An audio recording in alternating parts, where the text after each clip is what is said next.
Hi hello বলো, বন্ধু হতে চলো। আমি অমৃতা এসে গেছি তোমাদের কাছে আবার একটি নতুন ভ্লগ নিয়ে।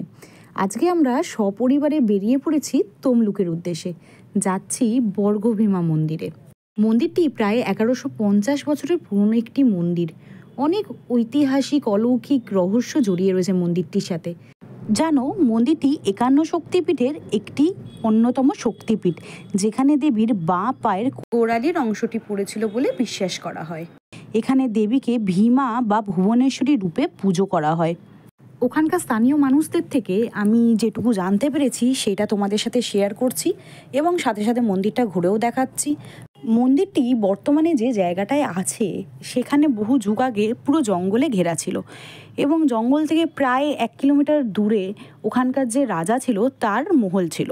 এবং ওই গ্রামেরই এক মাছ বিক্রেতা বয়স্ক ভদ্রমহিলা রাজাকে রোজ মধ্যাহ্নভোজের জন্য শোল মাছ দিয়ে থাকতেন। একদিন ওই ভদ্রমহিলা রাজাকে মাছ দিতে গিয়ে দেখেন তার 2টি মাছ মারা গেছে এবং তিনি রাজাকে রোজ শোল মাছই দিয়ে থাকতেন। তো তার শোল মাছ 2টি মারা গেছে। তো তিনি তো খুবই ভয়ে দুঃখে জর্জরিত হয়ে পড়েছেন এবং দাঁড়িয়ে দাঁড়িয়ে কাঁদছেন যে কী করবেন, রাজাকে কিভাবে কি দেবেন। রাজা না হলে তো খুব শাস্তি দেবেন, তার প্রাণদণ্ডও হতে পারে। তো হঠাৎ কাঁদতে কাঁদতে দেখেন জঙ্গল থেকে একটা ছোট্ট বাচ্চা মেয়ে তার দিকে অনেকক্ষণ ধরে তাকিয়ে তাকিয়ে তাকে দেখছে এবং তাকে এসে জিজ্ঞেস করে যে কী হয়েছে, তুমি কাঁদছো কেন? তখন উনি ব্যাপারটা খুলে বলেন যে কী হয়েছে। তখন তার হাত থেকে মাছ 2টি নিয়ে বাচ্চা মেয়েটি জঙ্গলে কোথায় যেন একটা উধাও হয়ে গেল। বয়স্ক ভদ্রমহিলা আরও চিন্তায় পড়ে গেলেন যে মরা মাছ নিয়ে মেয়েটি আবার কোথায় চলে গেল। কিছুক্ষণ পরে দেখেন যে মেয়েটি ফিরে আসছেন এবং তার হাতে মাছ 2টি জ্যান্ত অবস্থায় রয়েছে। তখন উনি জিজ্ঞেস করেন বাচ্চা মেয়েটিকে যে তুমি এইটাকে কি করে করলে, মরা মাছ 2টোকে জ্যান্ত? তখন মেয়েটি বলে যে দেখো, জঙ্গলের মধ্যে একটা পাতকুয়া আছে। এই পাতকুয়ার জল যখন তুমি এই মাছের ওপর দেবে তখন এই মরা মাছটা জ্যান্ত হয়ে উঠবে। তো এইভাবে দিন চলে।